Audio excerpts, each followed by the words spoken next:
प्रथम अध्याय में विषादी योग का वर्णन है। अपि त्रैलोक्य राज्यस्य हेतु किमनो महीकृते निहत धात राष्ट्रान्ना का प्रीति स्यात् जनार्दन।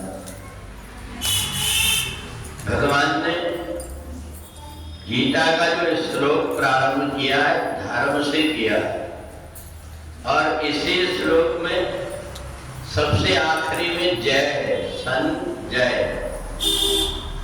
तो भगवान ये बताना चाहते हैं यतो धर्म ततो जया। जो व्यक्ति धर्म का आचरण करता है जीवन में उसकी विजय होती हमेशा। और भगवान ने कहा ये जो मैं तुम्हें गीता का ज्ञान दे रहा हूं ये केवल तुम्हारे जीवन अकेले में काम नहीं आएगा, बल्कि जिस समय शरीर छूटता है ये जितने अक्षर का तुमने उच्चारण किया यही अक्षर ब्रह्म है। ये ब्रह्म आसपास से तुम्हें सम्मान करते हुए अपने धाम तक पहुंचा देगा। तो गीता जिसको हम सोचते हैं एक साधारण ग्रंथ है, वास्तव में कल्प वृक्ष भी और मणि भी जिसके आगे फीका है। ऐसा अर्जुन के मन के अंदर जिज्ञासा कब उत्पन्न हुई? जब उसके मन के अंदर का लोभ समाप्त हो गया। भगवान ने पूछा इनके साथ में युद्ध करोगे तो तुमको तीनों लोक में तुम्हारी जय जयकार होगी। अर्जुन ने कहा कि न कांक्षे विजयम कृष्ण, मेरे को नहीं चाहिए।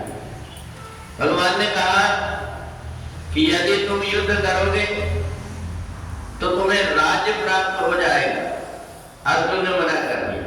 भगवान ने सोच लिया कि अब तुम्हारे मन के अंदर में लोभ भी नहीं है और मोह भी नहीं है, इसलिए अब यदि तुम जो कुछ भी करोगे वो तुम्हारा कर्म नहीं होगा, वो मेरी प्रेरणा होगी, तुम निमित्त मात्र बनोगे। इसी प्रकार से जो व्यक्ति धर्म का आचरण करता है यदि वो धर्म के ठीक ठीक आचरण में अगर स्थिर हो जाता है तो उसको न तो किसी प्रकार का कर्म का बंधन होता है, न उसके लिए कोई स्वर्ग और नरक होता है।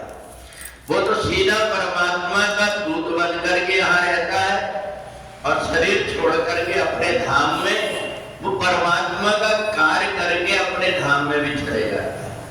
तो इसलिए हमारे जीवन में हमें याद रखना चाहिए कि अगर हमसे कोई गलती हो रही है तो उसके लिए हमारे मन में प्रायश्चित हो जाए। अर्जुन के मन के अंदर प्रायश्चित हो गया।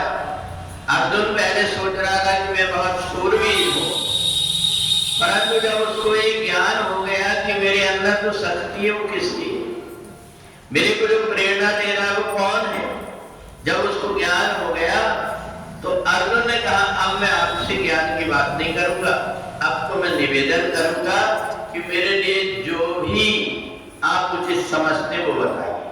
तो भगवान ने एक छोटा सा उसको सूत्र दिया कि कर्मण्येवाधिकारस्ते, तुम्हारा केवल काम कर्म करना है। तुम अगर फल की इच्छा लेकर के कर्म करोगे तो फल तुम्हें बांध लेंगे, इसलिए तुम कर्म करो। तो इसलिए जो व्यक्ति जीवन में परमात्मा से जुड़ जाता है वो हमेशा धर्म की तरफ उसके चरण जाते हैं। वो जब कभी भी कोई कार्य करता है तो पहले सोच लेता है कि इसका परिणाम क्या होगा, बिना विचारे जो करे सो पीछे पछता। तो इसलिए अर्जुन ने भगवान की शरणागति ग्रहण करके जब कर्म किया तो महाभारत का इतना भयंकर युद्ध हुआ, परंतु अर्जुन के मन के अंदर कोई प्रकार का कोई ना तो भय रहा और ना तो कोई लोभ और लालच रहा। तो इसलिए यतो धर्म ततो जया, हमें धर्म की रास्ता में चलना चाहिए ताकि हमेशा हमारा जीवन परमात्मा से जुड़ा रहे। बोली वृंदावन बिहारी लाल, लक्ष्मी नारायण भगवान।